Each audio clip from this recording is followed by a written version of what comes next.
Hello दोस्तों, स्वागत है आपका इस नई वीडियो में। दोस्तों, आज हम उत्तराखंड जीके से संबंधित कुछ महत्वपूर्ण प्रश्नों का एक प्रैक्टिस सेट लेकर के आपके समक्ष उपस्थित हुए हैं। तो बिना देरी किए इन इंपॉर्टेंट सवालों को शुरू करते हैं। इससे पहले यदि आपने चैनल को सब्सक्राइब नहीं किया है तो चैनल को सब्सक्राइब करके बेल आइकन को प्रेस कर दें ताकि लेटेस्ट वीडियो की नोटिफिकेशन आप तक पहुँच सके। तो चलिए शुरू करते हैं। इस वीडियो का पहला प्रश्न है, कुमाऊं में पहली बार गोरखा शासन कब स्थापित हुआ? तो कुमाऊं में गोरखा शासन ही कब स्थापित होता है? आपका सही आंसर होगा कि कुमाऊं में गोरखा शासन 1790 में स्थापित होता है। ऑप्शन बी आपका सही उत्तर दिया गया है। और गढ़वाल में गोरखा शासन ही कब स्थापित होता है? तो आपका आंसर होगा 1804 में गढ़वाल में स्थापित होता है गोरखा शासन और कुमाऊं में 1790 में होता है। ऑप्शन बी यहाँ पे सही उत्तर दिया गया है। अगला प्रश्न है, श्रीनगर गढ़वाल में शरण लेने वाला मुगल शहजादा कौन था? तो गढ़वाल के श्रीनगर में किसके द्वारा शरण लिया गया है? तो मुगल वंश का वो कौन सा बादशाह था जिसके द्वारा गढ़वाल में शरण लिया गया? आपका आंसर होगा सुलेमान सिकोह के द्वारा। ऑप्शन सी यहाँ पे सही उत्तर दिया गया है। अगला प्रश्न है, अशोककालीन मौर्य शिलालेख किस स्थान से प्राप्त हुए? तो उत्तराखंड में अशोककालीन जो शिलालेख है वो कहाँ से प्राप्त हुआ है? आपका आंसर होगा देहरादून के कालसी क्षेत्र से। ऑप्शन सी आपका सही उत्तर दिया गया है। और कालसी से एक जो शिलालेख प्राप्त हुआ है ये किस भाषा में अंकित था, किस लिपि में लिखा गया शिलालेख था? आपका आंसर होगा पौली भाषा में। किस भाषा में था ये? पौली भाषा में यहाँ से शिलालेख प्राप्त होता है कालसी से। ऑप्शन सी आपका सही उत्तर है। अगला प्रश्न है, स्कंद पुराण में गढ़वाल क्षेत्र को क्या कहा गया है? तो स्कंद पुराण में गढ़वाल को किस नाम से पुकारा गया है, किस नाम से संबोधित किया गया है गढ़वाल क्षेत्र को? आपका आंसर होगा केदारखंड। गढ़वाल क्षेत्र को कहा गया है क्या? केदारखंड। ऑप्शन बी आपका सही उत्तर है। अगला प्रश्न है, प्राचीन साहित्य में कुमाऊं क्षेत्र को क्या कहा गया है? तो ये आप जानते हैं कि कुमाऊं क्षेत्र को कहा गया है मानस खंड और गढ़वाल क्षेत्र को कहा गया है केदारखंड। तो ऑप्शन बी आपका सही उत्तर है। अगला प्रश्न है, कुमाऊं क्षेत्र के प्रथम ब्रिटिश कमिश्नर कौन थे? तो कुमाऊं के प्रथम ब्रिटिश कमिश्नर पूछा गया है आपसे, कौन थे? आपका आंसर होगा कि ई गार्डनर। ये ब्रिटिश प्रथम कुमाऊं क्षेत्र के प्रथम ब्रिटिश कमिश्नर थे। ऑप्शन बी आपका सही उत्तर है। अगला प्रश्न है, गढ़वाल के वह राजा जो गोरखा द्वारा पराजित होने के बाद मारे गए? तो गढ़वाल का वो कौन सा राजा था जो गोरखाओं के द्वारा पराजित होने के बाद मारा गया था? आपका आंसर होगा प्रद्युम्न शाह को। ऑप्शन बी आपका सही उत्तर दिया गया है। और इनको कब मारा गया है गोरखाओं के द्वारा? तो आपका आंसर होगा 1804 में। तो ये पॉइंट आपको ध्यान रखना है। चलिए अगला प्रश्न है, गढ़वाल के किस शासक को आदिनाथ के नाम से भी जाना जाता है? तो आदिनाथ के नाम से हम गढ़वाल के किस शासक को जानते हैं? आपका सही आंसर होगा अजयपाल को आदिनाथ के नाम से भी जाना जाता है। ऑप्शन ए आपका सही उत्तर दिया गया। अगला प्रश्न है, गढ़वाल सेवा संघ किसके द्वारा स्थापित किया गया? तो गढ़वाल सेवा संघ कहो या गढ़देश सेवा संघ कहो, तो गढ़देश सेवा संघ की स्थापना किसके द्वारा की जाती है? आपका आंसर होगा श्रीदेव सुमन के द्वारा। और गढ़वाल सेवा संघ की स्थापना ये किस वर्ष होती है? आपका आंसर होगा 1938 में इसकी स्थापना होती है। चलिए कहाँ पे होती है इसकी स्थापना, ये पॉइंट भी आपको ध्यान रखना है। तो गढ़देश सेवा संघ की स्थापना ये 1838 में होती है, 1938 में होती है दिल्ली में। और सरदेव सुमन के द्वारा इसकी स्थापना की जाती है। ऑप्शन ए आपका सही उत्तर हो जाएगा। अगला प्रश्न है कि उत्तराखंड में ऑर्डिनेंस फैक्ट्री कहाँ स्थित है? जब हम ऑर्डिनेंस फैक्ट्री के संदर्भ में बात करते हैं तो ऑर्डिनेंस फैक्ट्री ये कहाँ पे अवस्थित होगी उत्तराखंड में? आपका सही आंसर है देहरादून में अवस्थित है। कौन सी? Ordinance factory. ऑप्शन सी यहाँ पे सही उत्तर है। अगला प्रश्न है, जिम कॉर्बेट राष्ट्रीय उद्यान संग्रहालय कहाँ स्थित है? तो जिम कॉर्बेट राष्ट्रीय उद्यान इसको आप जानते हैं, इसकी स्थापना किस वर्ष होती है? आपका आंसर होगा 1936 में जिम कॉर्बेट राष्ट्रीय उद्यान की स्थापना होती है। और ये एशिया का सबसे प्रथम राष्ट्रीय उद्यान है। और उत्तराखंड के 2 जनपदों में ये विस्तारित है जिम कॉर्बेट राष्ट्रीय उद्यान। और इसका जो संग्रहालय है वो कहाँ पे अवस्थित है? आपका आंसर होगा कालाढूंगी में। ऑप्शन बी यहाँ पे सही उत्तर दिया गया है। अगला प्रश्न है, गोविंद बल्लभ पंत हिमालयन पर्यावरण संस्थान स्थित है? तो गोविंद बल्लभ पंत हिमालयन पर्यावरण संस्थान ये कहाँ पे अवस्थित है? आपका आंसर होगा अल्मोड़ा में अवस्थित है। ऑप्शन डी यहाँ पे सही उत्तर दिया गया है।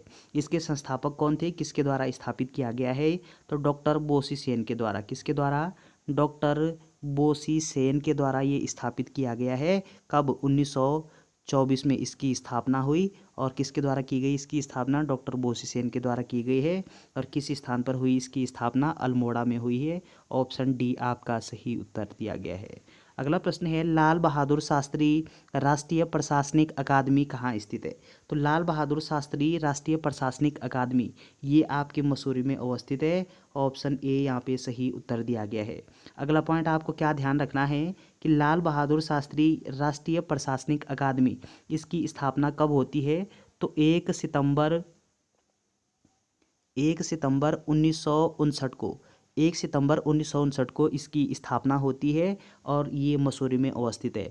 अगला पॉइंट ध्यान रखना है आपको कि जो राज्य प्रशासनिक अकादमी है उत्तराखंड राज्य प्रशासनिक अकादमी वो आपकी नैनीताल में अवस्थित है। कहाँ पे है? नैनीताल में। और राष्ट्रीय प्रशासनिक अकादमी आपके मसूरी में अवस्थित। ऑप्शन ए आपका सही उत्तर है।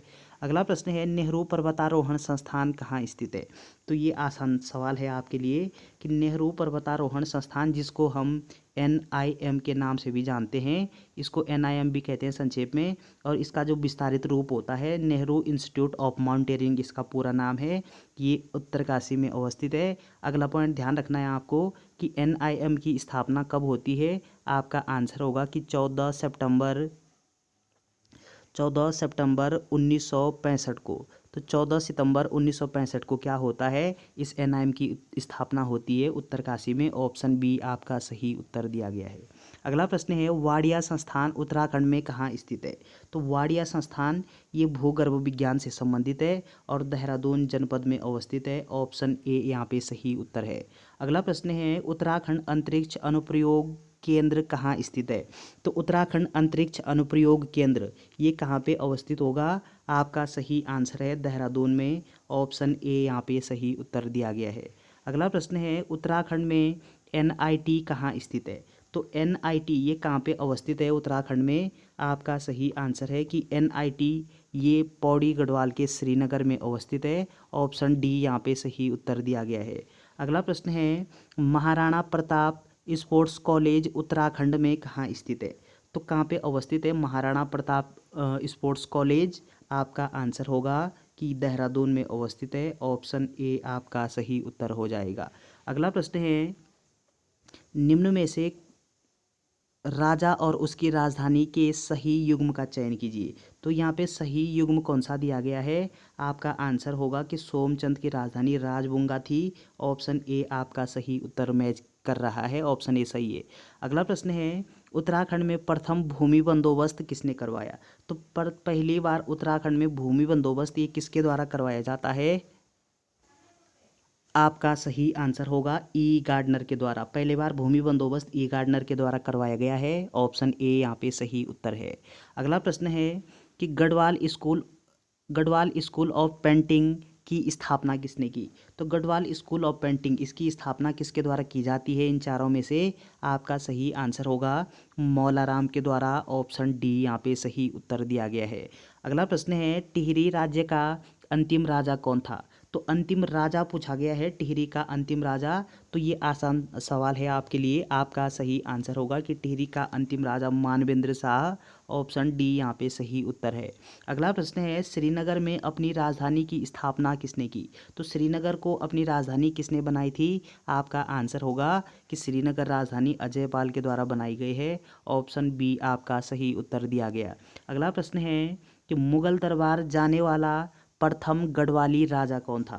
तो गढ़वाल का वो राजा कौन था जो मुगल दरबार में गया था? आपका आंसर होगा श्याम शाह। कौन गया था? श्याम शाह गया था। ऑप्शन सी यहाँ पे सही उत्तर दिया गया। अगला प्रश्न है मलेथा की गूल किसके द्वारा बनाया गया? तो ये आप जानते हैं कि मलेथा की जो गूल है ये किसके द्वारा बनाया गया है? माधव सिंह भंडारी जी के द्वारा। ऑप्शन ए यहाँ पे सही उत्तर दिया गया। अगला प्रश्न है भारत की आज़ादी के समय टिहरी के राजा कौन था?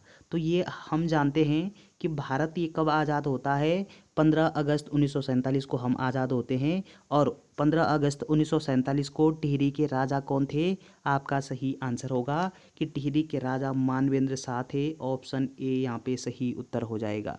अगला प्रश्न है 1857 के विद्रोह के समय कुमाऊं कमिश्नर कौन थे? तो कुमाऊं कमिश्नर कौन थे? 1857 का जो विद्रोह हुआ है, आपका आंसर होगा उस समय कुमाऊं के जो कमिश्नर थे वो आपके रैमजे थे। कौन थे? रैमजे थे। ऑप्शन बी यहाँ पे सही उत्तर हो जाएगा। अगला प्रश्न है अकबर के समकालीन चंद वंश के शासक कौन थे? तो चंद वंश के कौन कौन सा शासक था जो अकबर के समकालीन था? आपका सही आंसर होगा रुद्रचंद। ये अकबर के समकालीन था। ऑप्शन ए यहाँ पे सही उत्तर दिया गया।